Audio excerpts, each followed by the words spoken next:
to another community work group meeting. This one is to go over the draft policies that will actually be inserted into. They wanted to. Well, get a picture of her. They wanted to.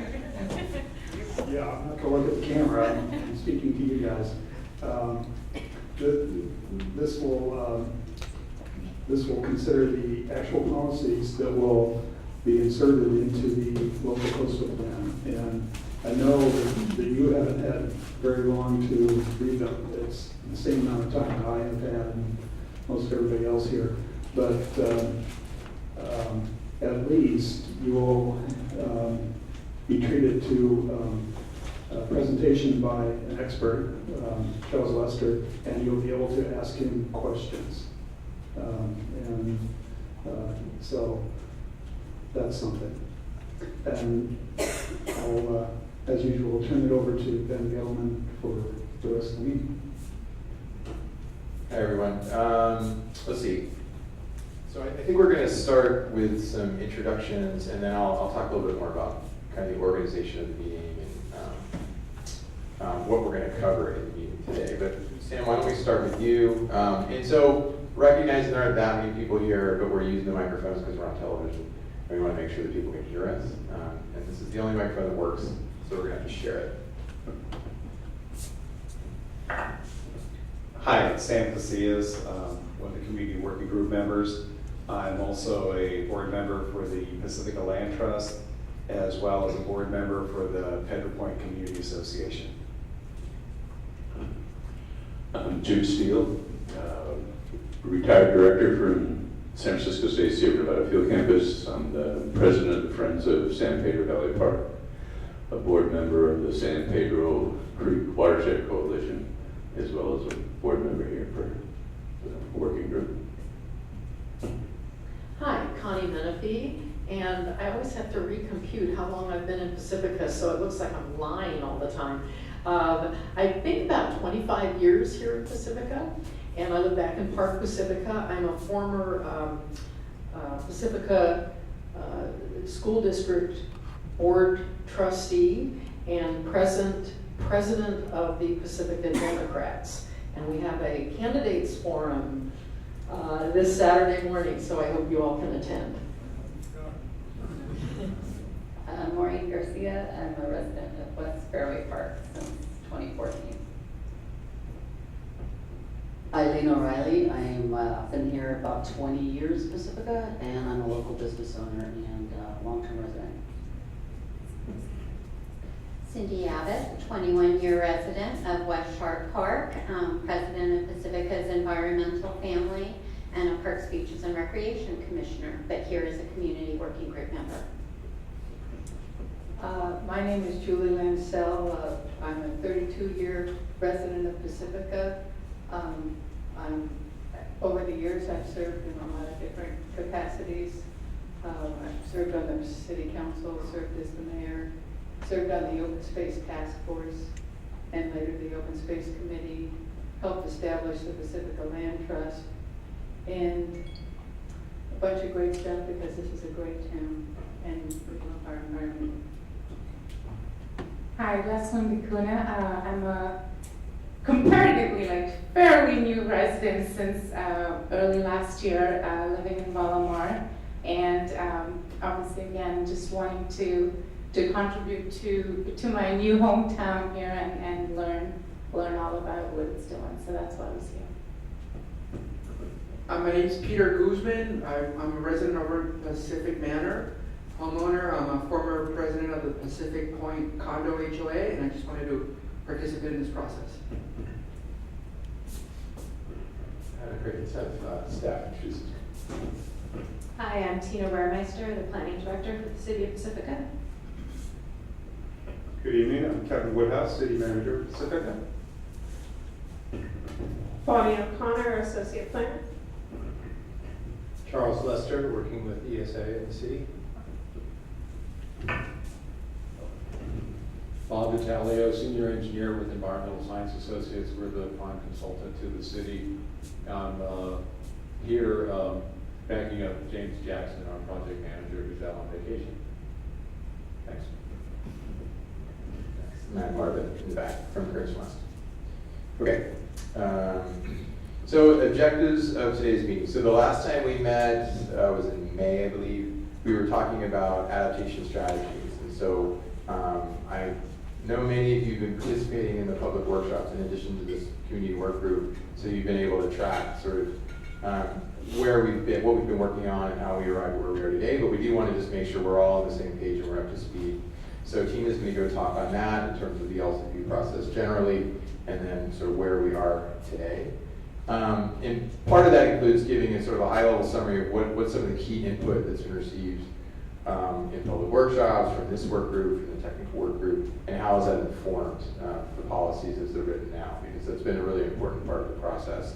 And then Charles is going to give a talk on the LCP policies. So again, we recognize that you haven't had a lot of time to review it, and so the way we've sort of structured the meeting today is to literally, Charles is going to walk you through the document and make sure that you understand the different sections and why they're there and how this relates to requirements of the Coastal Commission and sort of other best practices. And the review period is actually until October 5th, so that we're at the front end of the review period. This is really to make sure you understand the document, that you can get your questions clarified, and then you have some time between now and the 5th to really develop your thoughts and send in comments, because the city wants to hear from you.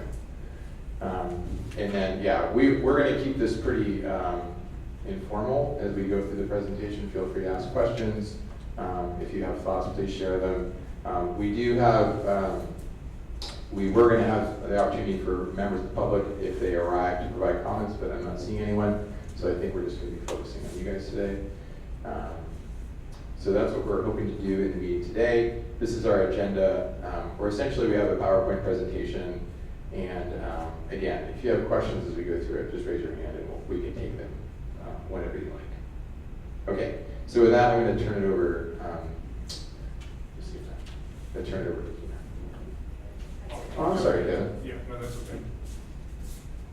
Great, thanks. Just, I wanted to make a couple brief introductory comments. So good evening, everyone. First, I wanted to thank you for your time and your energy on this project. I can't remember when the first working group meeting was, maybe March or whenever it was, over at the council chambers. And I remember talking there briefly about entering into this process and having an open mind, and it's a really important issue, and just appreciating, looking at the information with your open minds and discussing amongst all the different viewpoints. So it's critical. We're now many months later and many public meetings later, and I think the process has been excellent. And so again, all of your work here in the meetings, as well as the work you've done outside of the meetings, is really appreciated. What I just wanted to jump in on, and I don't know if you've really had a chance to read through all of the policies and the document, but I wanted to hit it up front, and on Saturday at the public meeting, I'll do the same thing, and that is just to address the topic of managed retreat, because the topic of managed retreat continues to be raised by residents, in the press, at comments at public comments at city council meetings, on signs in town, and more. So I'm sure you've seen that, you're aware of that. And Charles will cover this information, but to be very clear, these policies do not include managed retreat. These draft policies do not include recommended managed retreat. However, like any realistic long-term planning document, be it a business plan, a long-term financial plan, your retirement plan, your college education funding plan for your kids, what's important about any realistic long-term plan is that the policies allow for reevaluation depending on the conditions in the future. So there's a specific policy that speaks to reevaluating the strategies that are appropriate for the future conditions that exist. And at that future time, based on those future conditions, the best future strategies to address those conditions will be reevaluated and with public input. So that's what I just wanted to kind of emphasize because it's an important context for the discussion. Thanks. Thanks. So I'm just going to quickly review the planning process.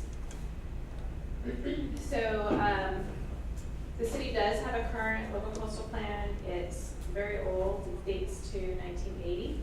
And so it does need to be updated. And we did start to update that document, but we don't have adaptation plan strategies in there. So we needed to do an adaptation plan for the city and incorporate policies into the document.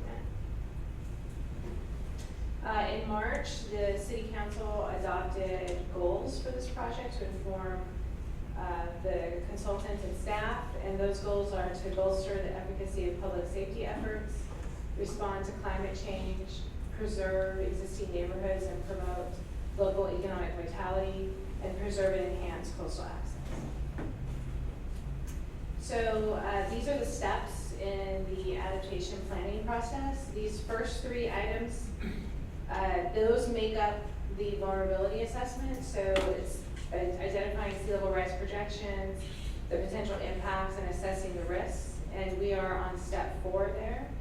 And we've drafted adaptation measures, which have been the subject of previous community meetings, and we're now presenting draft policy options to the community for input. And the next steps will include a comment period on the policies, and the comment period, as was mentioned earlier, will close on October 5th. We have a community meeting this Saturday at noon here in the same building. And the next step in the process is to compile all the comments, make any necessary changes to the policies, and bring that to Planning Commission for recommendation to the City Council. And that will occur on November 19th.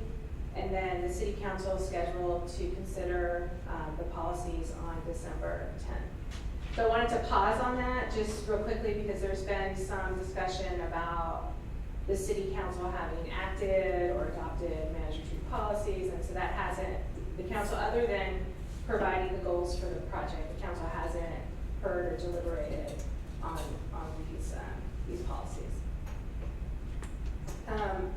And so you may know, probably know, that adaptation policies are only one part of an LCP. And so we will need to reintroduce the entire draft document that's been prepared to the community, as well as reintroduce the draft general plan that had been prepared, the environmental document for that. And so we will be doing that in the beginning of 2019. And so we will be then presenting the entire policy documents to the Planning Commission, to the City Council for adoption. And then at that point, we will be sending it on to the Coastal Commission for approval, hopefully. So may I ask a question?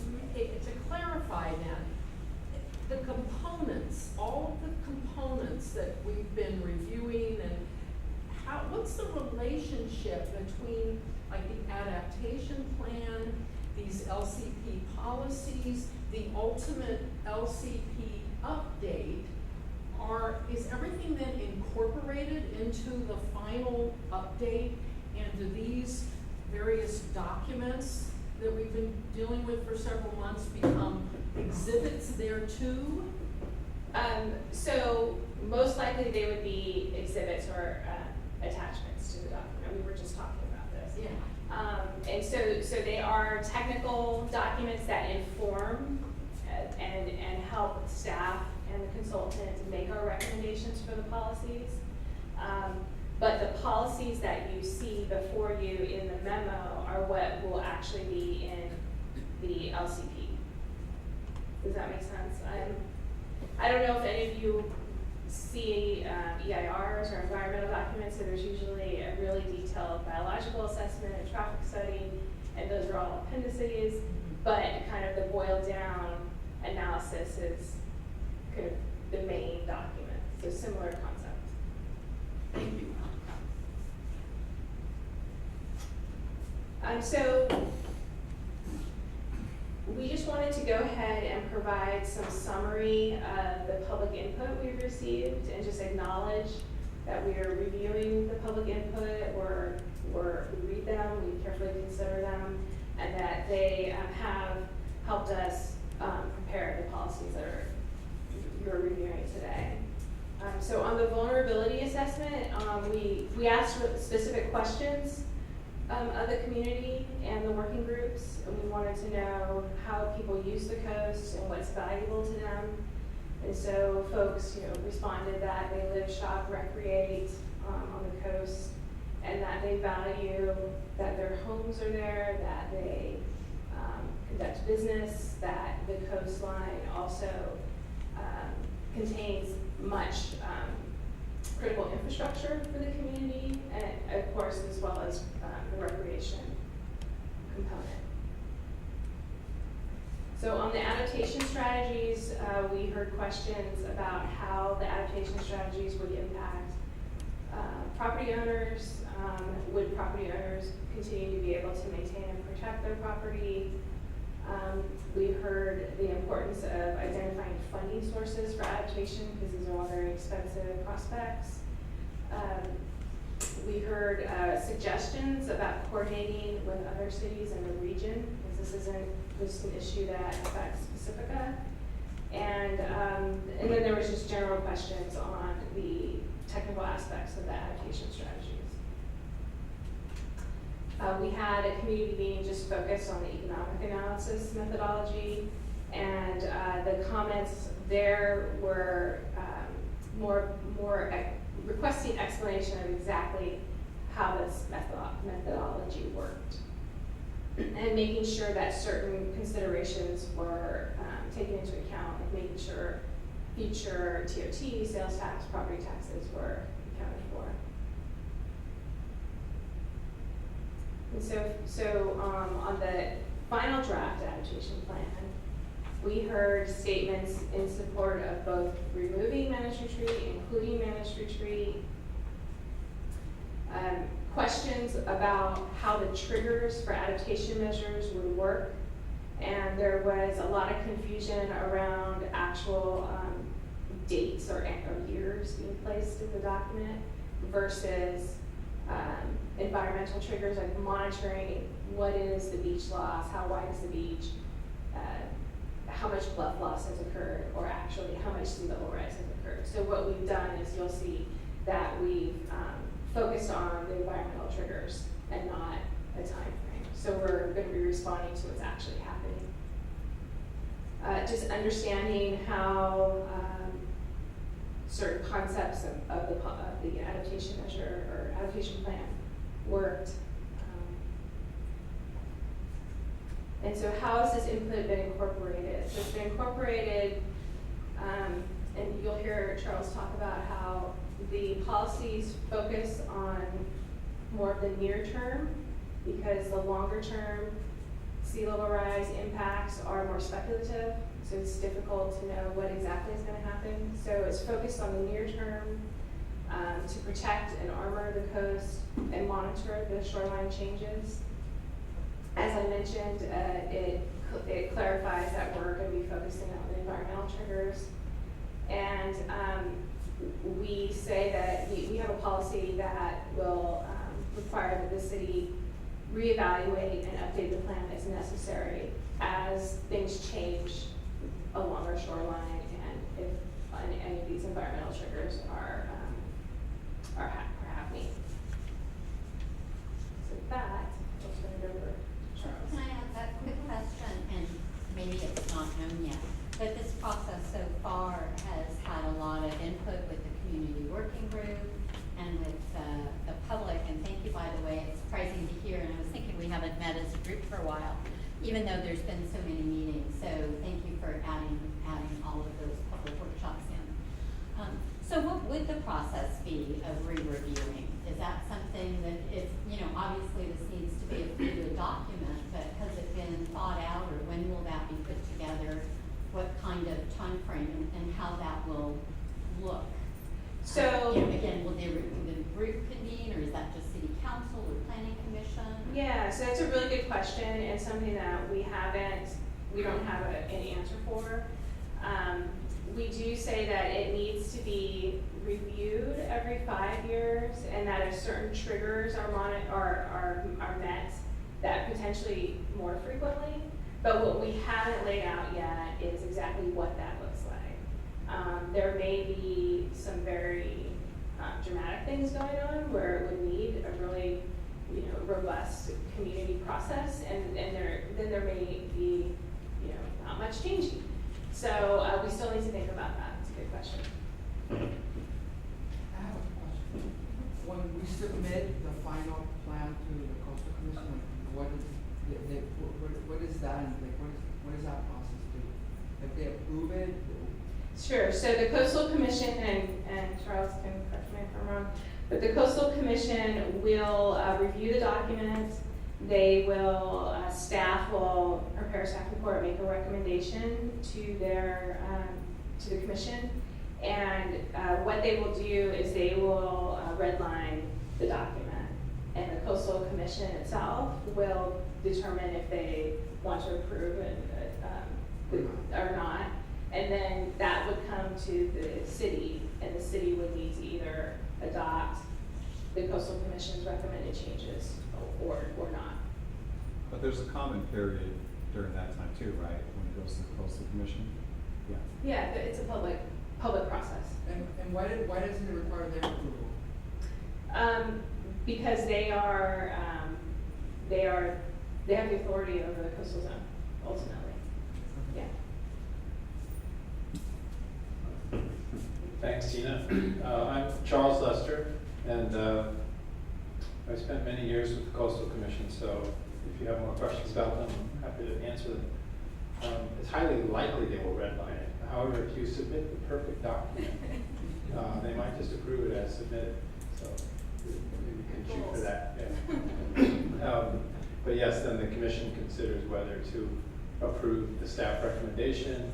The commission itself might modify the recommendation of the document, and then if the commission did adopt changes to what the city adopted, those have to come back to the city for agreement. Otherwise, they don't go into effect. Sorry, Mr. for Lester. I think it's important that you say what your actual role with the Coastal Commission was before. So we have the premier expert from the Coastal Commission in front of us. So,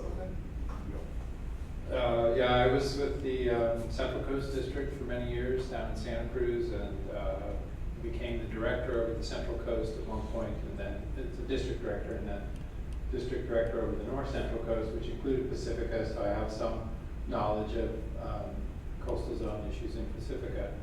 And then I was the executive director for the last 5 years. Until I left. That'll take longer to describe. So feel free to interrupt with questions as we go. Some of it's kind of complicated, and I'm happy to stop and address details if you want. Tina mentioned that we did just finish the adaptation plan stage, and that document has been prepared. It comes up with a number of strategies that are consistent with the city goals, and then address coastal hazards by sub-area. And I'll come back to that in a little bit. But the city has been divided into sub-areas, and that plan talks about appropriate strategies given the conditions in those sub-areas. The factors that informed that plan, as you've heard, were the existing conditions, vulnerability assessment, the projected goals, the geomorphic setting, and the cost-benefit analysis. And we had a public meeting about that also. So overall, where do these policy recommendations come from? Well, it's a combination of technical factors, the community input, including tonight and going forward, and then state law. And so these are some of the technical factors: the sea level rise and vulnerability assessment that was undertaken, community input through the workshops and the advisory groups. And my particular expertise is in the state law dimension, which is the California Coastal Act. That's the statute that establishes the Coastal Commission and gives it authority over development in the coastal zone, which much of Pacifica is in, not all of Pacifica, but it's a state land use regulatory agency with authority over the coastal zone. And then the commission has developed specific guidance to address sea level rise. So the state law and that guidance are the two primary state levels of information informing the policies.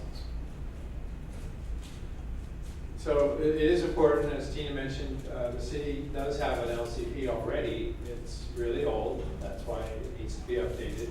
But it does have an LCP, and it's important to know that that LCP already has policies that address the question of coastal hazards. So when it was originally approved, it included policies that reflect the main state requirements, and I'll come back to those in a minute.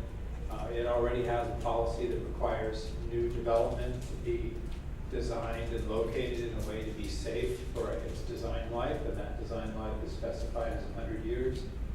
There are already policies that prohibit new projects that would require a seawall. And it already has a zoning ordinance that includes something called the transfer of development rights process. So these things have already been addressed in Pacifica at some level, but they need to be updated, and in particular to address sea level rise, which is, we weren't talking about, or only very few people were talking about it back in 1980, but it needs to be updated to address these new trends. So there are, if you take a look at the document, there are 67 policies, but it really breaks into some logical groupings. So I'm going to talk about those and then go through the document at a high level, and if you want to dive into some detail, we can do that. Quick question, is there a recap of how many of these are new versus what existed in the 1980 plan? So you mentioned the first two here are already existing, and then... I don't believe a document like that's been prepared yet. It will, at some point when the city gets to the point of submitting the updated plan to the Coastal Commission, they will need to articulate how this changes the existing plan. So that will be made clear at some point. Because the Coastal Commission itself will ask, well, how does this policy get changed or not? So the first category in this box at the top, it really addresses an overall approach of the policies, and that is to use best available science to identify hazards, to implement the adaptation plan by the sub-areas that we've looked at, and then to monitor environmental conditions and other conditions over time and the effectiveness of the plan. As the city manager was saying, monitor how things are going over time, and if necessary, update the plan to address what might be changing. That's the overall approach. The second category addresses the specific near-term strategy that the policies attempt to express, and that is to essentially continue armoring in the near term and mitigate the impacts of that armoring, either through a city program or through individual private projects. And I'll come back to that also. The last category of policies are supplementary to this armoring strategy, and that is the idea of pursuing beach replenishment, putting sand into the near shore system in order to, in the near and the midterm, in order to help attenuate the forces of erosion in the ocean and make the armoring strategy more effective, hopefully. And also then to use these triggers like beach width, the remaining setbacks that there might be between development and the edge of the bluff, the effectiveness of the armoring that's already in place, those sorts of things, to monitor and potentially adapt, update the plan as we go. So let me take a minute to talk about the main state law requirements that are important for the city to address. Essentially, there are three main ideas. One is that new development under the state law must minimize risks to life and property and also assure stability, including showing that it would never need shoreline armoring. So the concept of the Coastal Act is that going forward, new development could be built along the coast as long as you didn't need a seawall to make it work. That said, the second major policy is that shoreline armoring shall be permitted for existing development when required to protect existing development in danger. And so that was the other half of the deal in 1976, which is new development couldn't have a seawall, but existing development was entitled to a seawall if certain conditions were met. And those are the two fundamental ideas in the Act.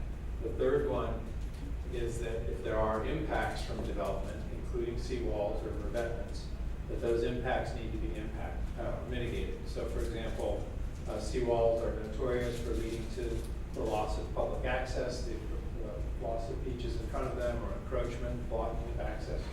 That access typically needs to be mitigated through some offsetting proposal.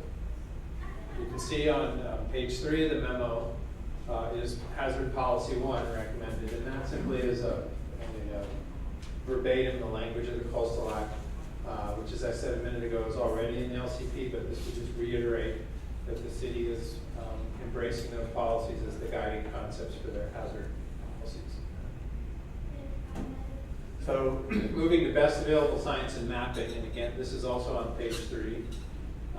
The policies articulated general intent of the city to use the best available science to identify hazards, like what is sea level rise projected to be, what is projected erosion going to be, what is the projected flooding, much like the vulnerability assessment that was already done.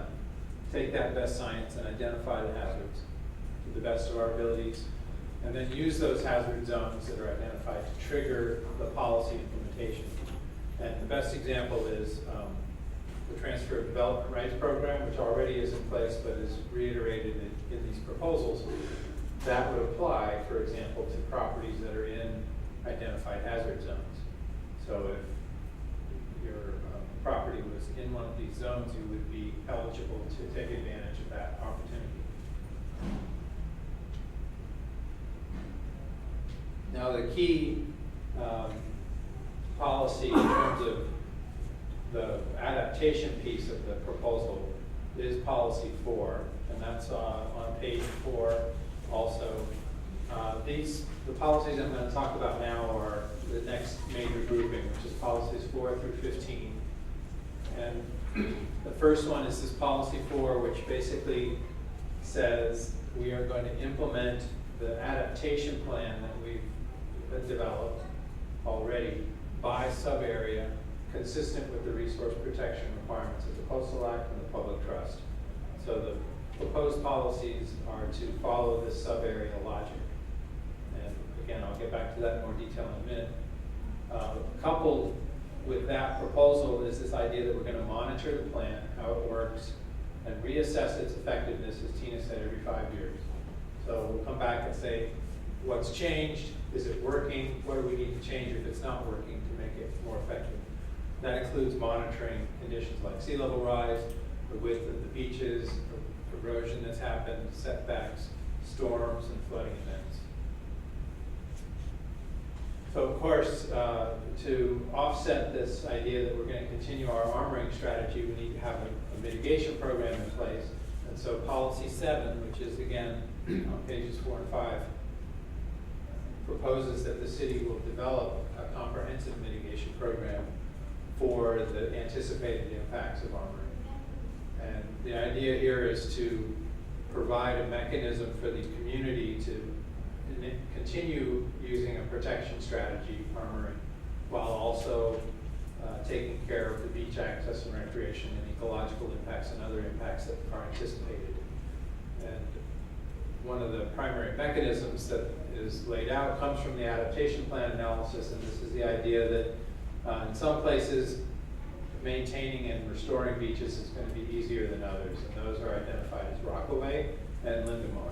And so there's this idea built into the plan that, well, maybe our beaches won't do so well in some of the other areas of the city, but to offset that, we will direct mitigation monies, for example, to these other places to enable beaches and recreation to continue in Pacifica. Of course, that's going to cost money. So another policy, policy 8, is to pursue funding sources, including such things like FEMA hazard mitigation monies.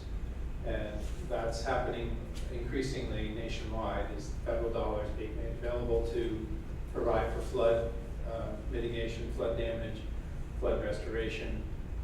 And so that's one mechanism that the city might take advantage of to help fund some of this. There are also other mechanisms to be looked at, such as setting up a geological hazard abatement district, which is a more localized way that communities can basically assess themselves to help pay for hazard mitigation. Can I ask one question? The cost benefit analysis suggested this beach nourishment would be the most expensive part of what's going on.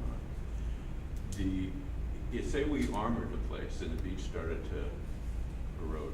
I mean, the idea is that it's a local erosion keeps the beach going, but that's not always true. It depends on the type of sediment that's there. But according to papers like from Griggs, you could have 95% or more of your sediment supply to these beaches are coming out of the bay.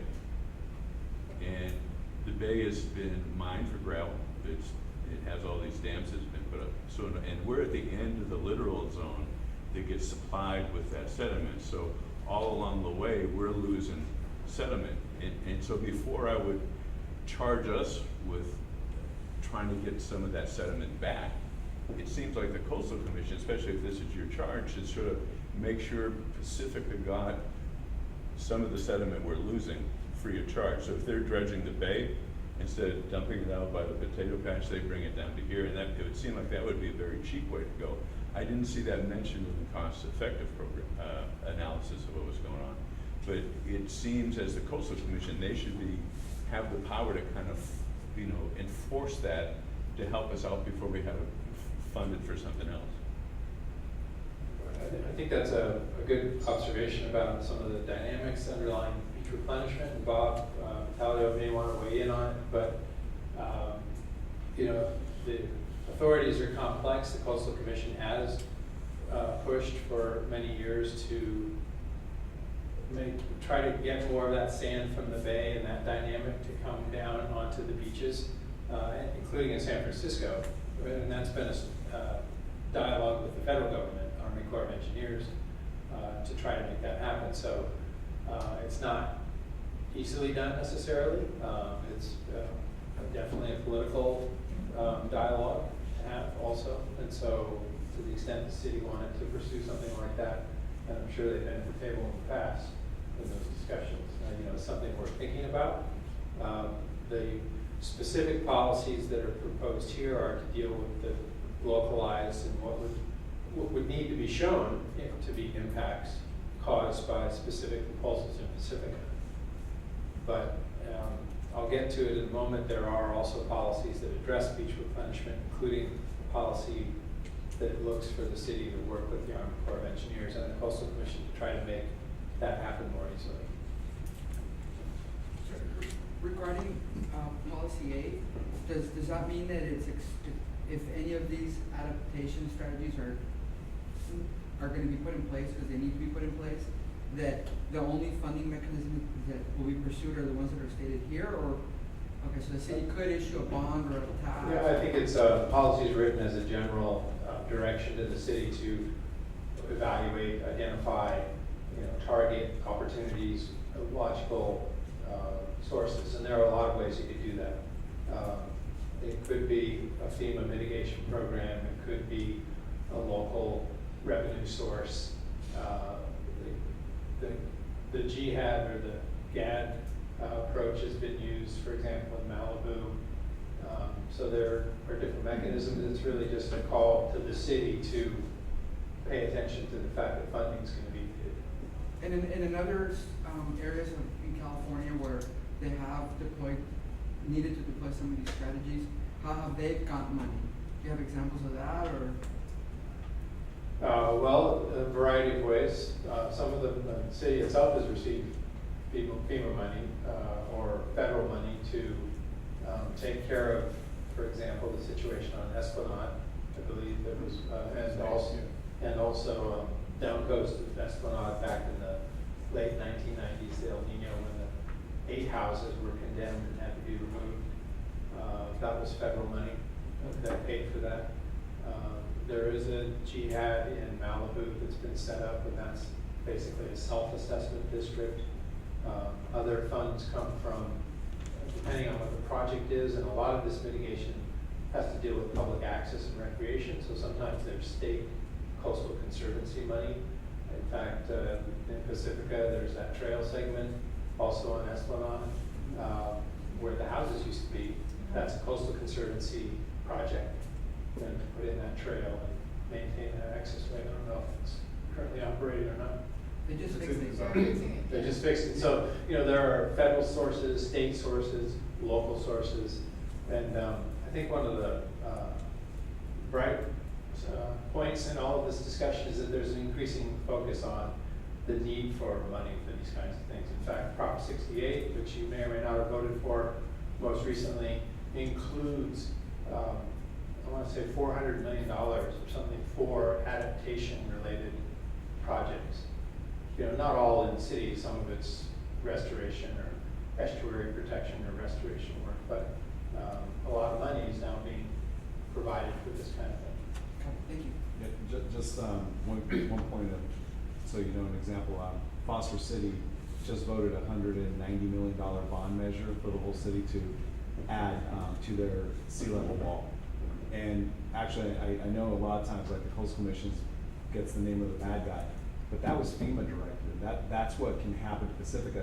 If FEMA decides that we're not adequately protected according to their guidelines, what they did to Foster City is that you have to come up with adequate protections, or we will not be offering national flood insurance for you. So they were at risk for that. So they voted themselves in a $190 million bond. Which is paid by the residents of Foster City. Paid by the residents. Got it, okay, that's what I was. Another good example is Measure AA in the Bay Area. The whole Bay Area, all of the counties adopted a parcel fee. It was $9 a year, maybe, to fund wetland restoration along the perimeter of the bay. And so that, that was a massive get out the vote effort to make the case that they needed to assess themselves a fee to pay for this, in part to deal with sea level rise. And then just the last bullet there, there's a group of miscellaneous policies which we can talk about in more detail if you want, but dealing with the transferable development rights idea, coordination of existing plans, and infrastructure assessment. Yeah, I wanted to talk about specifically hazard policy number 10, which is for transportation infrastructure. I think, I know I went to a couple of the technical working groups, and Caltrans wasn't there. Has Caltrans showed up to any of those meetings now? They were here today at the. Okay, so Executive Director Lester, if you can tell me. Former. You're like a senator, my man. Anyway, so they, I guess, are they going to be forced to come up with their own mitigation plan here along the coast? Because obviously the big transportation corridor that we have, the most important one, is Highway 1, right? So how is that going to fit into our plan? And once we put our plan in, I would assume we have wanted to work, I know we've wanted to work with Caltrans, and they haven't entirely been forthcoming in sort of an adaptation plan as well. So how does that end up getting put together, I guess? Well, Caltrans, like all of this, is adapting and coming along. And my understanding is that each of their districts are now working on adaptation plans or vulnerability assessments to start, and then presumably adaptation plans for their resources. And I think that this District 4 is doing that. I don't know the status of that. I know district vulnerability report that's out.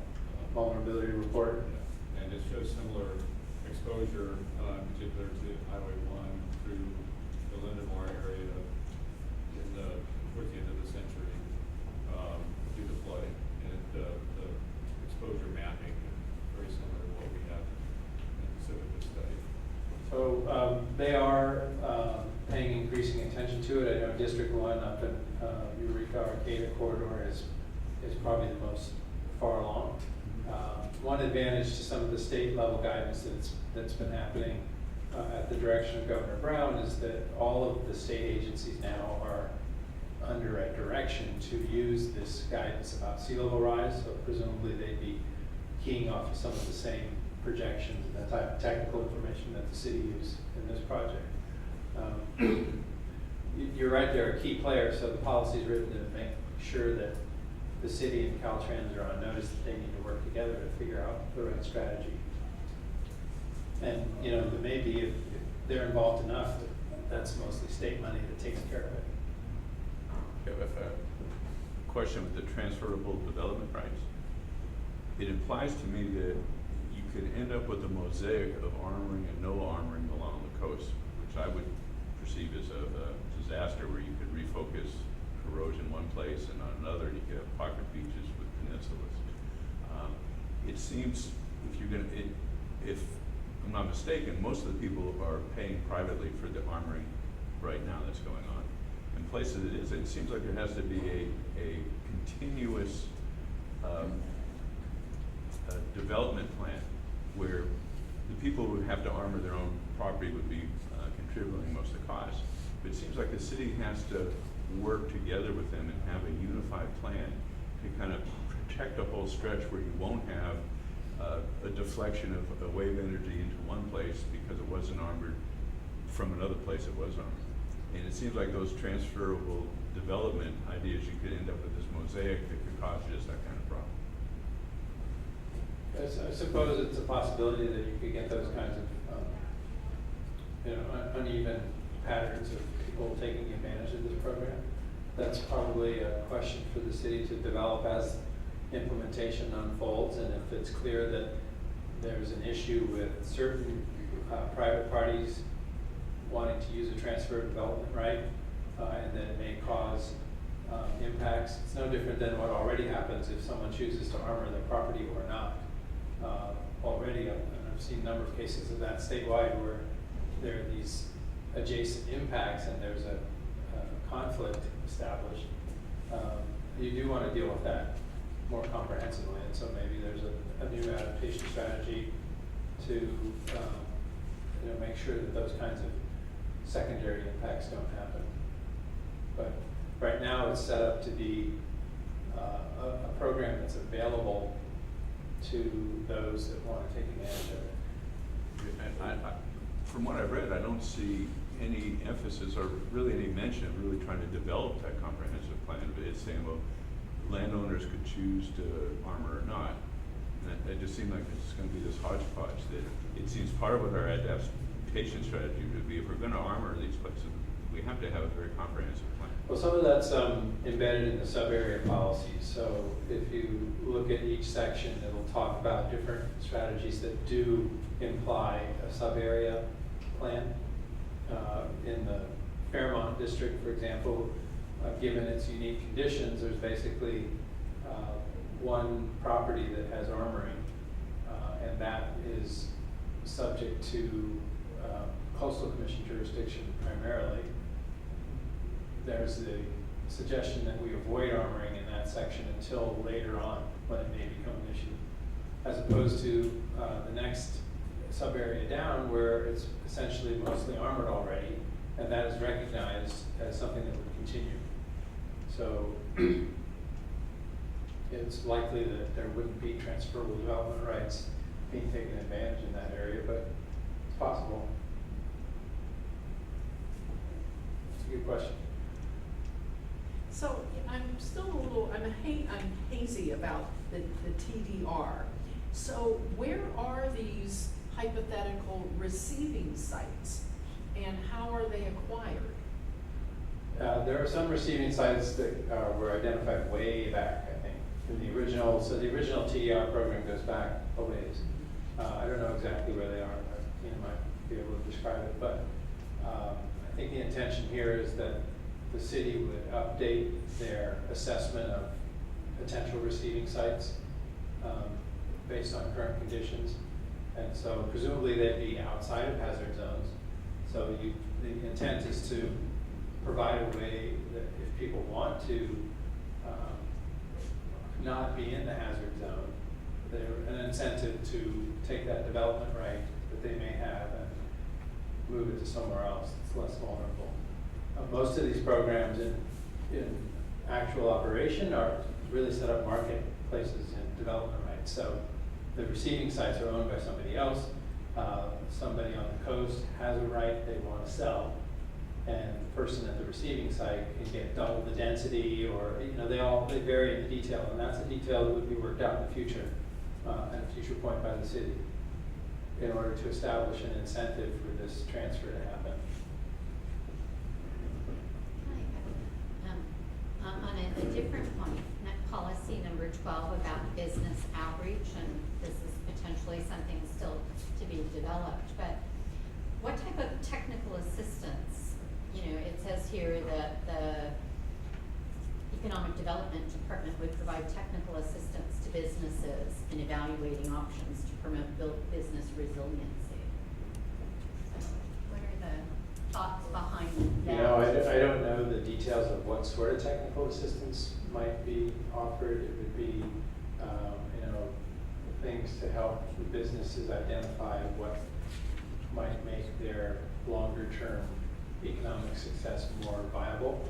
I suppose it could include, thinking about whether they're in a hazard zone and what to do about it, if so, or how to keep continuing whatever particular business they're in within the city while minimizing risks to the various hazards. Maybe it's related to flooding or erosion, but you may have some thoughts. Yeah, so our economic development program, our economic development manager works with, individual and specific business owners to figure out their needs and how to keep them in town. So it could be, we want to move out of this area, where can we move to and still be in Pacifica? And, in the future, there may be all other kinds of tools that the economic development program can provide and help the business. It's a pretty general term to say that the city's role here is to work with businesses and their needs to try to keep them viable in Pacifica. So that sounds potentially though like a long-term role. We've only recently had an economic manager even in town. So this adds potentially in the future quite a bit of staff time potentially to the work. Yeah, and it's already part of. We have an economic development manager. That's the program, right? And we've had that position for a few years and recently refilled. But that's their purpose is to work with businesses on all kinds of issues, not just this one, but in this case it would apply to this one. So since Cindy brought it up, here's my Tribune clipping from June 27. Thomas Myers, recently hired economic development manager. So one of his stated goals is to expand commercial business west of Highway 1. Quote, "We'll begin work on the Palmetto area specific plan this summer, laying the foundation for a future mix of businesses, development of the Beach Boulevard Hotel site, excuse me, I get all choked up when I think of development in Pacifica. Beach Boulevard Hotel site, library site to attract foot traffic and new businesses to this district." How is that compatible with our hazard policies and what we're doing here? I think that's a good question for the city. Maybe it isn't compatible, and so one of the things that's going on is the city's updating its local coastal plan to deal with some specific concerns that most people believe are real and that need to be dealt with. If there are conflicts or tensions with other planning efforts, the goal of the plan is to try to bring those processes into more harmony. So presumably some of the technical assistance that this person who was recently hired may now need to provide is to work with the existing plans, including the LCP, however it gets adopted, and these other goals, and make them more harmonious. So, there may be some changes in some of those visions depending on what their issues are. If I can add, I think I want to turn your statement around, Connie, to say, how is it that the policies we're recommending are consistent with the goals the council has identified for Pacifica, which include all of these, West Sharp Park economic development tools in the greatest interest of Pacifica's future. And so these policies support that. The council goals established for the LCP support those activities. Other question? Okay, moving on to the next section. As I mentioned, the core idea is that the LCP would attempt to reflect the adaptation work that's happened in the adaptation plan by sub-area. And this is just a slide showing, reminding you where those sub-areas are. So each of those have been looked at in the adaptation plan, and specific strategies were identified that seem to make sense for those areas.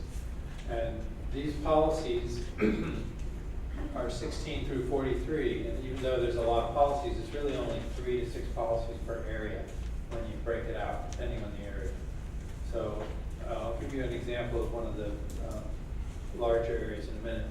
So sub-area implementation. Each sub-area has a specific approach based on its environmental conditions and the development context. But generally, most follow the same pattern, which I described at the beginning. That is maintaining and expanding armoring in the near term with supplemental beach replenishment. So that's the general theme that runs through most of the areas. In some cases, policies do identify specific actions that, based on the sub-area. So for example, policy 28 refers to potential flood measures in the future being implemented on Clarendon. And that's driven by the specific flooding analysis that was done in that area. So here's an example for the Sharp Park, West Fairway Park, Maury Point sub-area. There are 6 policies that apply in that area. 3 on this slide, 3 on the next slide. And they are specific to what was identified in the adaptation plan, including emphasizing the need to maintain the golf course berm and the armoring consistent with the recent permit action there, maintaining and expanding the shoreline structure along Beach Boulevard, and elevating structures where necessary to address wave overtopping, and then the beach nourishment and flood protection policies also designed to address the specific circumstances in that sub-area. The one thing I want to point out here is that the triggers that are summarized, so Tina talked about triggers and specific things in the monitoring plan driving actions. This particular policy takes effect now, 0 feet of sea level rise. Maintain and expand the structure to protect public infrastructure, extend Beach Boulevard seawall. So that's a now policy. As opposed to the next policy, which says 0 to 2 feet of sea level rise, that means when we see sea level rise up to 2 feet, that's the time, that's the conditions under which we would start to consider that policy. So it's not a time, because we don't know exactly when that's going to happen, but it's a condition that might dictate that that happens. Same here, beach nourishment within 1 to 2 feet of sea level rise, flood protection now, flood protection for elevating or constructing something along West Fairway Park is longer term, based on the technical assessment. 3 feet of sea level rise. Yes. When we started this meeting tonight, it was just us here, and we have gotten some members of the public, and I just wanted you to reiterate that you are welcoming questions and comments from the public. That's my understanding. Yeah, so the way we structured it is that we're going to have a conversation with the work group and then have some time at the end to members of the public if you have questions or comments. So yeah, we can accommodate both, but we're going to do you all first and then. Okay, great, thanks. So each of the sub-areas have a similar set of policies that make sense for that sub-area. Okay, so that's a big chunk of the policy document. It's not as overwhelming as it might seem. The next major section are what are termed policies for new shoreline development, policies 44 to 54. So 11 policies on page 12. And this is a high-level summary, but essentially those policies cover siting and design standards, and keeping the same standard that's already in the LCP of requiring 100 years of safety.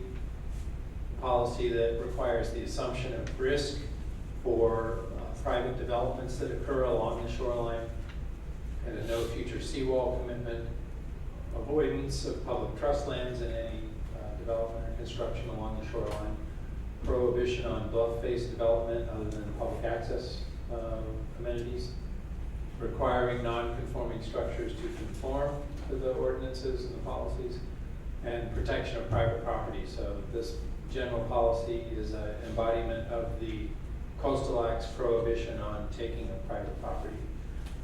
That's most of the ones that are in that section. If you have specific questions, again, we can get into those, but that is to deal with, quote, new development along the shoreline. The next major category would be policies specific to shoreline structures like seawalls and revetments.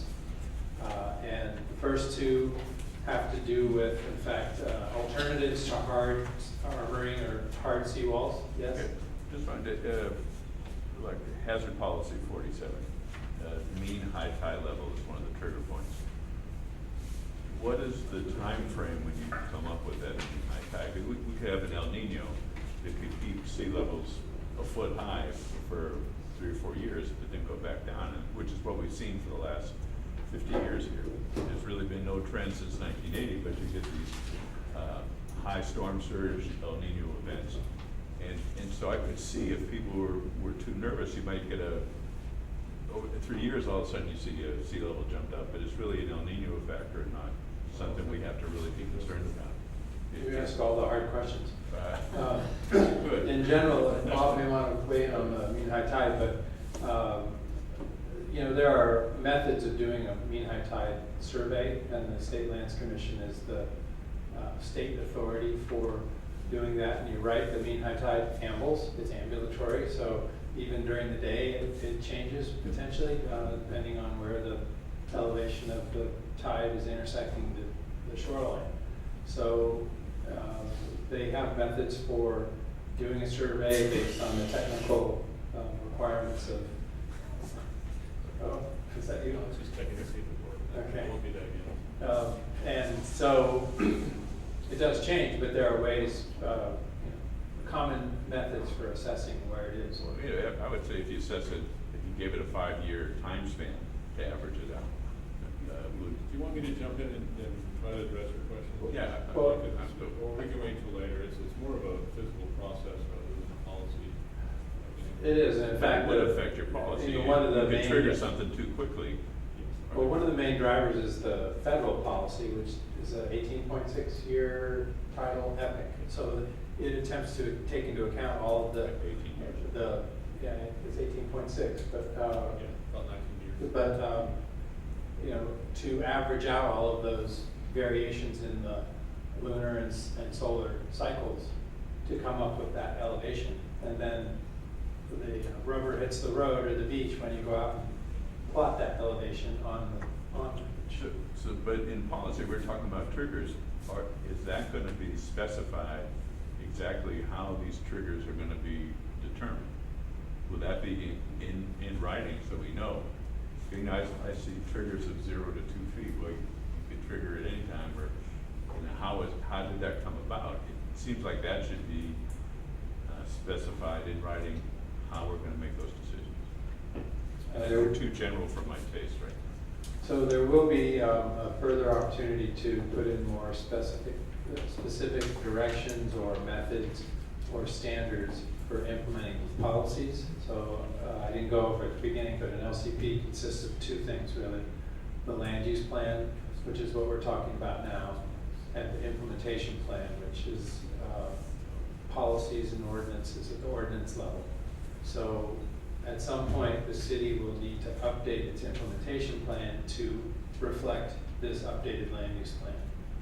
The principles and the policies are what are being considered right now, and the one with the mean high tide is derived from direction or guidance from the Coastal Commission and the State Lands Commission, really, which is with rising tides, the mean high tide is going to get increasingly inland. And that's the line that demarcates. The reason we care about it is seaward of the mean high tide is public trust lands. And so one of the issues that communities need to address in the future is the fact that the public trust lands are becoming closer to the potentially the development that's along the shoreline. And it's always been the case that private development on public trust land has to be authorized by the State Lands Commission, or leased or prohibited. So that's an issue for the city to deal with, and the policies are setting up a process to make sure that we understand where development is in relationship to the public trust. However you calculate that. So with the, given the waiver, indemnification, and hold harmless mandates in the 45 and 46 policies, I mean, this is unequivocally conveying to any new developers, proceed at your own risk, correct? I think that's a fair statement. And that reflects longstanding state policy that when development occurs along the shoreline, just because you're getting a permit for it, don't interpret that as that the state is somehow assuming the risks of that development, but rather you as the person developing are assuming the risks of that location. Right, and that the city is going to provide you any protection. Right, policy 46, this would be requiring a restriction that the owner of that property indemnify and hold the city harmless for any future damages. Does the coastal commission require that of the applicant as well to sign a? The coastal commission has been doing that for 43 years or 40, That's a kind of an almost 50 years. Activity with coastal construction permits. It's a common, yeah. But this would be with the city and not just. Right. This is giving the. I mean, no matter what happens with the LCP, we're still dealing with when you're talking about shoreline structures. It's particularly challenging because they happen to often be in both jurisdictions. They're right on the interface between state lands and lands inland of the state. So it behooves the city to have policies to protect itself from certain kinds of potential outcomes. But the Coastal Commission may be the one involved at some point also.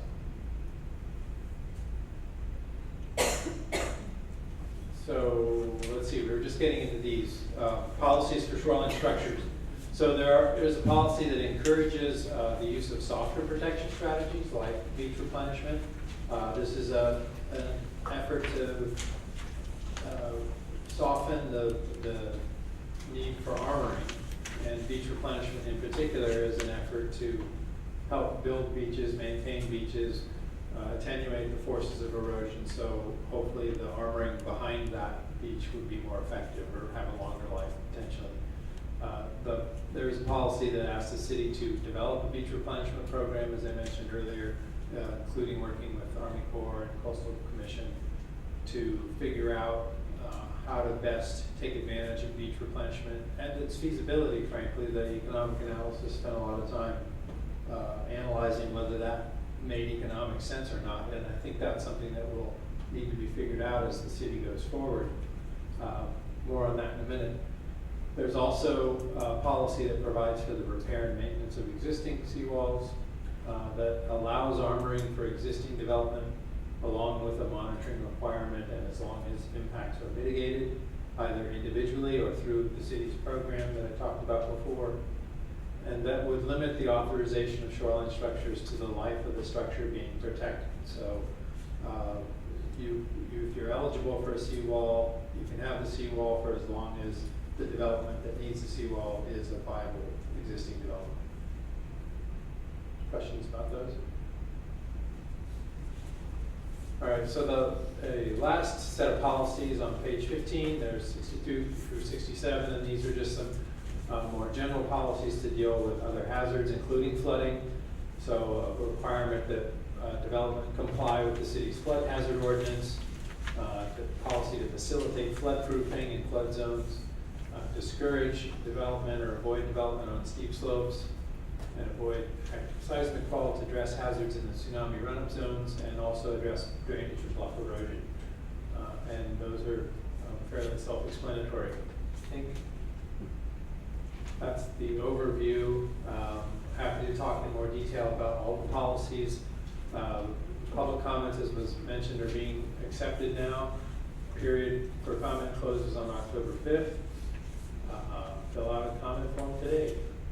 And there will be the Planning Commission and City Council meetings coming up in November and December to discuss these in a public hearing format. Is there anywhere in these hazard policies that address, maybe worded differently, but eminent domain? The only place that it may be addressed is the policy that says you have to protect private property. So there's a specific direction to the city to not take private property in an unconstitutional way. So is that what you mean? There's no direction or affirmative policy to actually condemn property. But eminent domain was used on our beach in Lindenmar for those houses. The houses in Lindenmar were used by eminent domain. So if that was an example that's been used previously in the city to retain properties, then why would it not apply to other properties that would fall?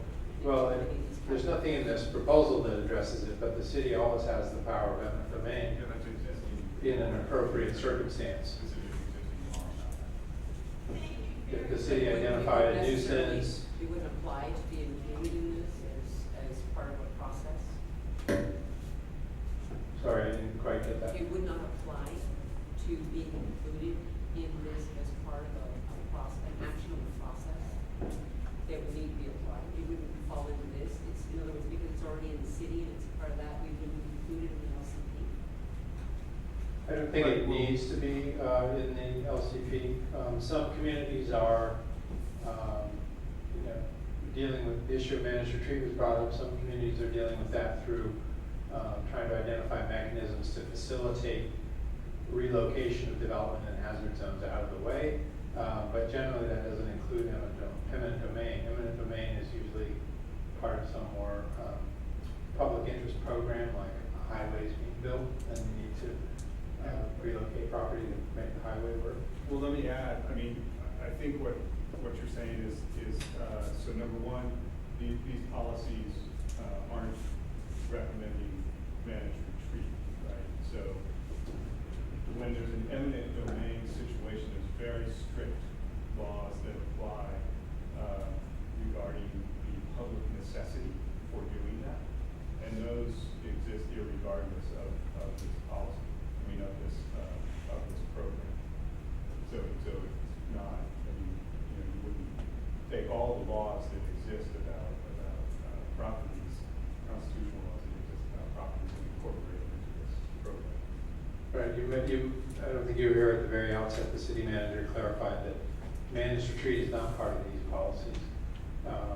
And the plan is set up to be reevaluated. And so there may be strategies in the future that are adopted that are different than the ones proposed now, but managed retreat is not one of them. But eminent domain is always at the city's, one of the tools in their toolbox. That's how the city obtained the sewer plant in West Shore Park, the original property was obtained. Yeah. That's a good example. I didn't know that, yeah. So the policy I was talking about is a recognition that the Coastal Act has in it itself, which is a statement that whatever you do, you can't take private property without fair compensation, just compensation. So it basically embodies the constitutional requirement against takings. Well, is that what policy number 51 addresses? How, could you clarify that, please? That's right. It talks about an unconstitutional taking of private property without just compensation. Right. So this is saying, you may get a situation where if you took you applied the policies that are in place to a development being proposed, the conclusion might be, oh, that the project can't happen. But in looking at that context, depending on the facts, and it's always fact specific, all the lawyers will tell you that.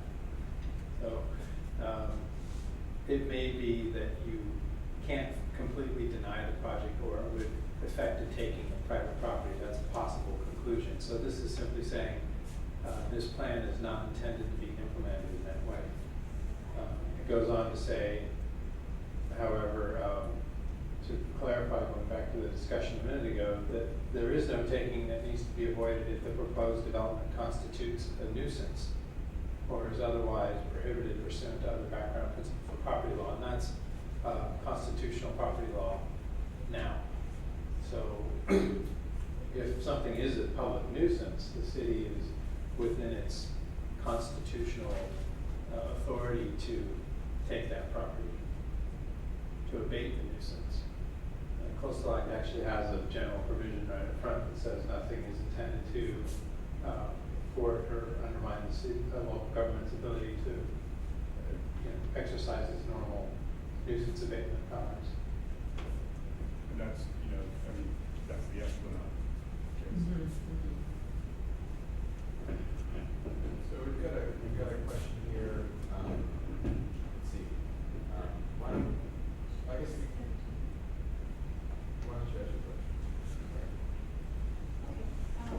In looking at the sea level rise adaptation plan that was published, managed retreat is included in each of them as an ultimate option. And I'm looking at the area of most concern, which is West Shore Park, West Fairway, and Morgan Point. And in the managed retreat, I don't understand what this means. It says, in absence of any armoring or beach nourishment, managed relocation of private property by private property owners is optional, and realignment of proper infrastructure will be needed by 2050. What does, I've heard this term, that a private property owner has the option to elect managed retreat. I don't understand what that means. Does that mean that a private property owner would abandon their property to the city, or what is that supposed to mean? Bob, do you want to address that? I don't know specifically what was intended by that language in the adaptation plan, but the concept was that if no beach replenishment has occurred, maybe because couldn't find funding or it doesn't work, keeps getting washed out to sea, or no seawalls were built, and therefore there's no protection for the development, it's going to be flooded or at risk from erosion in the wave runoff. So relocating that development will be essentially the only alternative. And so it's a recognition of that, but then it says it's optional, meaning I guess that it would be up to the landowner to take advantage of a managed retreat program if there was one, or suffer the consequences. The voluntary language was meant to actually be supportive of property owners. So the property owners that have shoreline property, they're responsible for protecting the property. So they need to pay to maintain and build shoreline structure. And if they Like on shore here. yeah, and if they decided that's not feasible for them for the long term anymore, that the city would also support if they wanted to begin to look at other options. And what would the city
if I could add, you weren't here in the beginning when I made a comment about, none of these policies include managed retreat. And the policies include a process of reevaluation based on what happens in future years. So that's the adaptation plan, that's not the policies. So the adaptation plan is a technical document that has informed the decision-making about the policies. So there's no managed retreat in the policies. The policies include the ability to reevaluate in future years depending on what happens on the ground. So in your example, let's say in some future decade or 50 years from now, the golf course berm is breached and all of the other protective measures that have been placed in that future time to protect Fairway Park. I mean, there's detention basins, there's levees, there's all kinds of stuff that are in the policies to protect West Fairway. Those didn't work either. There would need to be an evaluation at that time based on what the homeowners in there wanted to do related to their property. And that's where the voluntary decisions would come into effect.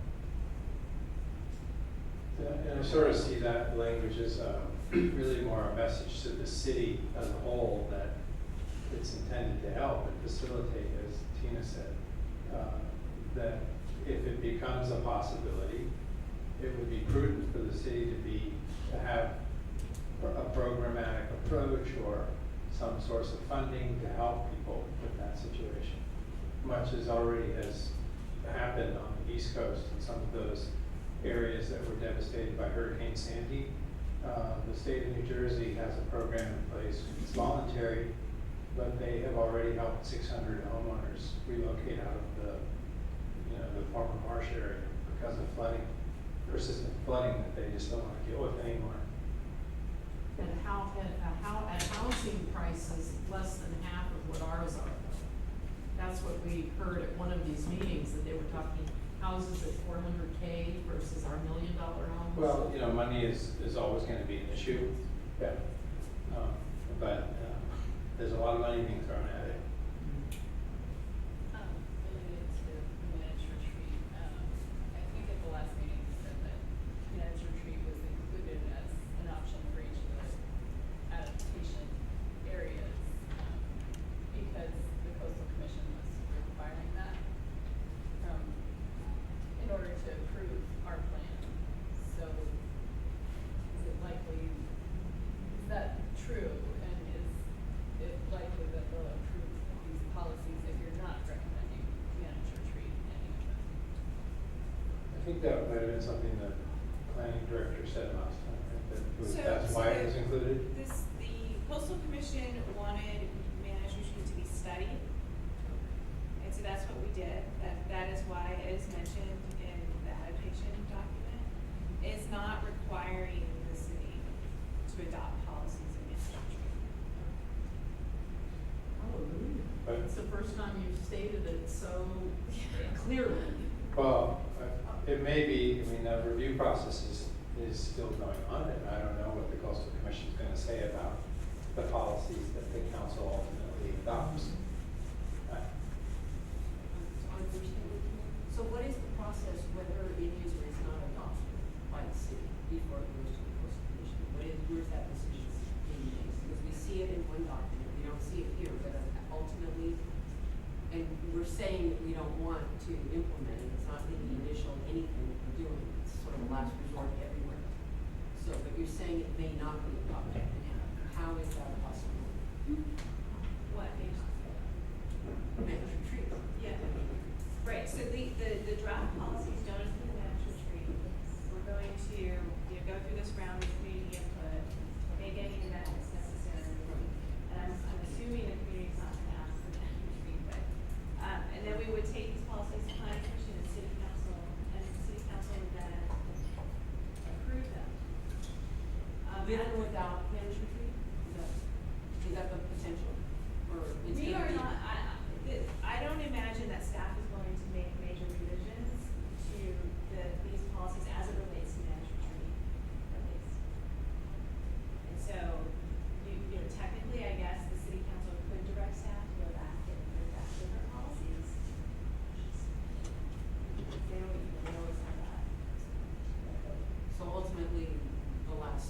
leg of this and the city, what goes in and not its approvals with city council. Right. But Tina, is what your statement earlier was, and that everybody had said was all these other documents, the technical assessment, the adaptation plan and everything, the assessments informed the policies. Right. And they'll be there as part of the appendices most likely.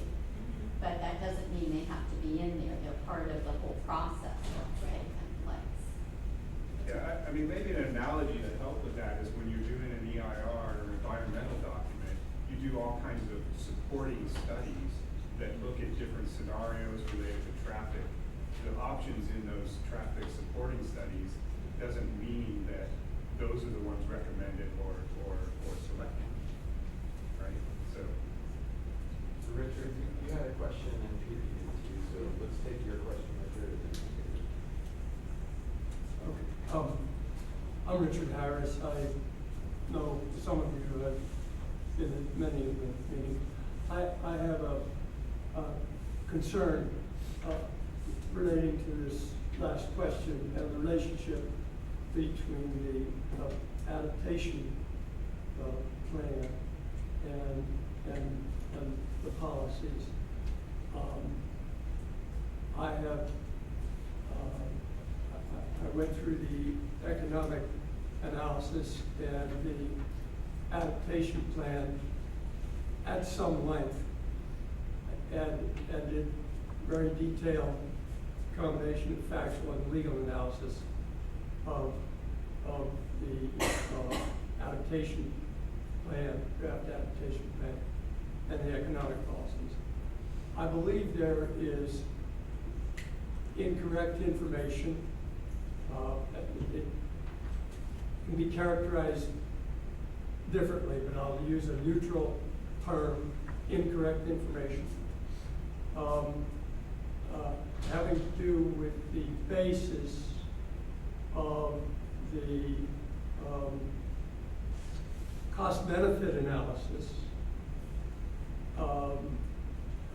and the value that is placed on beach recreation in the cost-benefit analysis.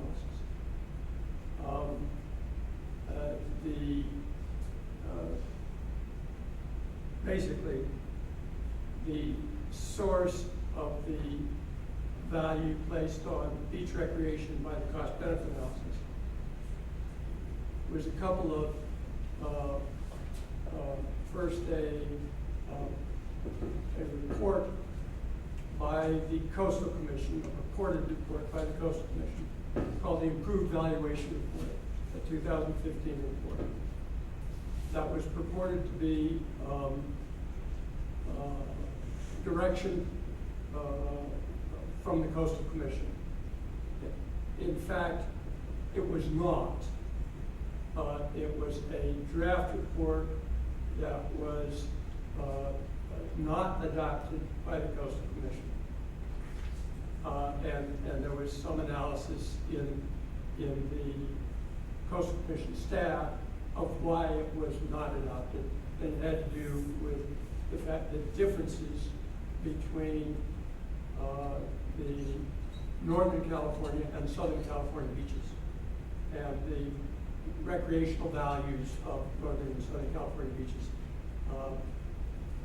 At any rate, I go through that in great detail. If you're interested, I'm happy to provide these letters. A second authority for this beach valuation of so-called $40 a day was a purported decision by the Coastal Commission in a case called Solana Beach.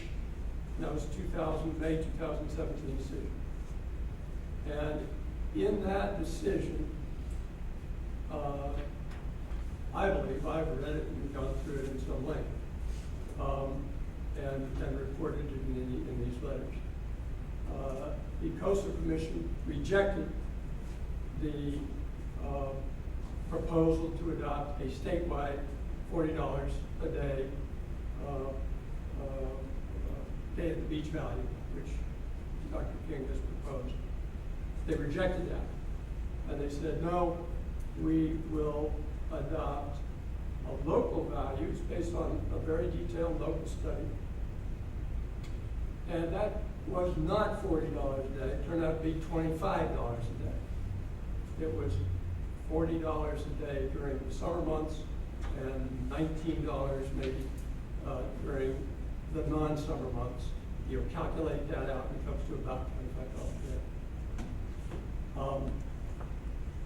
day. In addition, the calculation of the beach recreation value that was used in the cost-benefit analysis relied on estimates of beach use at the Pacific beaches. And at one point at the conclusion of the study, it said, well, there's one problem with our study. There's really very little actual information about Pacific beach use, except for at Pacific State Beach. Sure. Yes. I want to make sure we get to questions. Okay. And I want to make sure we get the conversation with the workers. So the question comes to this. I believe that the evaluation, which is the basis of the conclusion that the managed retreat was more cost effective than the coastal protection, is faulty. And I am, because among other things, these couple of data points that I'm talking about, is faulty. And I am concerned that if the study, the adaptation plan becomes finalized with this faulty data, which purports to say that managed retreat is more cost effective than defending the shore assets, that then goes into the permanent record and then becomes a point of to be consulted by state and federal agencies. When you go to state and federal agencies and say, oh, we would like some funding for protection structure A, protection structure B in neighborhood A, B, C, D, and then this purported cost benefit analysis made part of the record. The funding agencies will say, oh, look, you studied this, you say it yourself that it's not cost beneficial to do these studies. Why should we fund them? And so well, that's the question is, does this become part of some permanent record? And if so, what is done about the faulty data, or what I believe to be faulty data, in that adaptation plan? So there's a question. You know, are you stuck with that data, which is I presented several pages of very thorough documentation that it is faulty data. So we're responding to, if we have our, just respond to Mr. Harris's comments. That is a concern though, if it is something that could possibly jeopardize us obtaining funding at any source in the future. And I think it's really important that that be addressed before any of this becomes immortalized in a document to the Coastal Commission or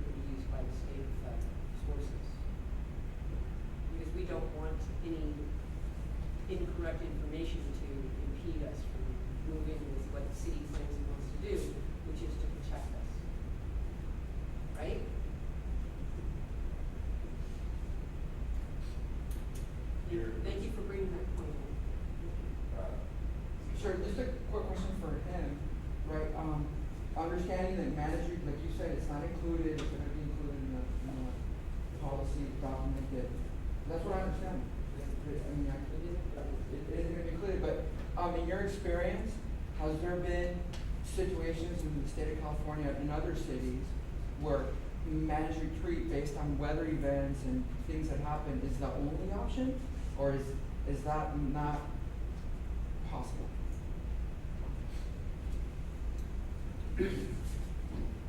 I'll have to think a little bit maybe, but most of the examples of managed retreat in California are what might be called affirmative or proactive, including in the city of Pacifica, where you removed a couple houses down at the creek at Lindemar and managed the retreat out of that area.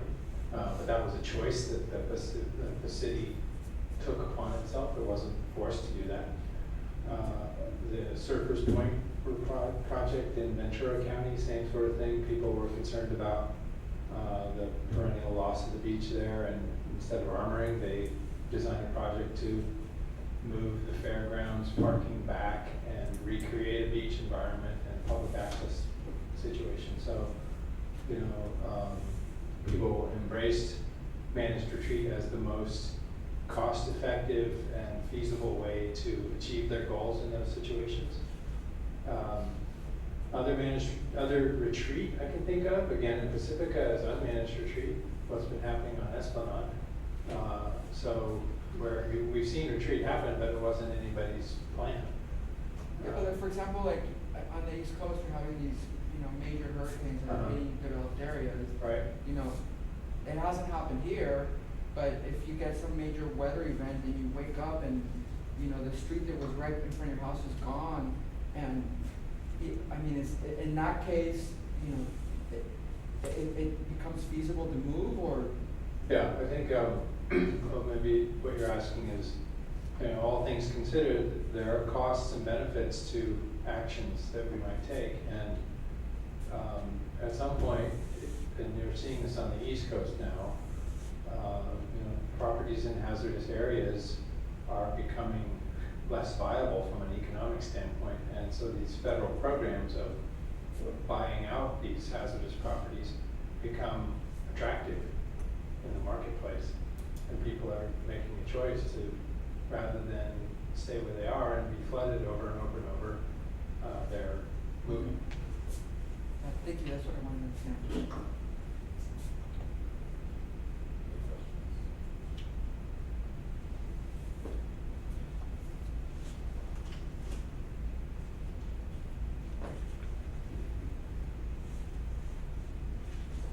All right, good to go. Thank you, this is very helpful.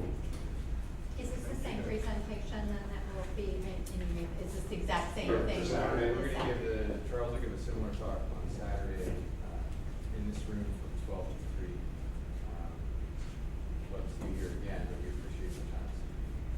Yeah, thank you. Great questions. You guys understand the issues. Thank you. And I think this is the last planned meeting of the community work group for sort of this iteration. We have to be updated. Just want to thank you for your participation and your commitment to reading all these documents and these issues. And the input has really made a difference. So your participation has been really valuable. I acknowledge that. Thank you. Well, thank you again. Have a good night.